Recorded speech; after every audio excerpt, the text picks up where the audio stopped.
Hi guys, just a quick case for you today that I came across this morning. It's a follow-up scoliosis study. And if we sort of take a general look at this, guys, we can see we've got a S-shaped scoliosis with thoracic convexity to the right and lumbar convexity to the left. Some people use the term concavity. I use convexity, it doesn't really matter. What matters is how you measure it, and we're going to measure it over time to determine how that scoliosis alters. And we commonly use something called a Cobb angle. And what we do for that is we first determine the end vertebra. So this is the vertebra where the ends are at most angle to each other, pointing towards each other the most. So we can see here we have one and we have the other here. We also then determine what's called the apex of the curve. So if we count up, we've got T12, 11, 10, 9, 8. So it's around T8 region. It's around here. So we're looking for equidistant end plates from that apex. And once we've determined that, we can measure the angle between both these end plates. And it comes in here, we can see here, I've already measured it for you, comes in about 30 degrees. So we do the same for the lumbar curvature.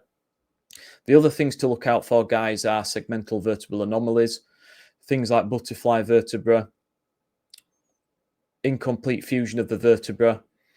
And that has an association with something called VACTERL. So that's an acronym for vertebral anomalies, anal atresia, cardiovascular anomalies, tracheoesophageal fistula, renal and/or radial anomalies, and limb defects. So if we see segmental vertebral anomalies on scoliosis studies, we need to be thinking about further imaging, guys, just to see if we can see some of them other defects and determine whether they've got VACTERL or not. The other thing to consider, if we go back onto here, normally I like to look at the iliac apophyses to determine skeletal maturity.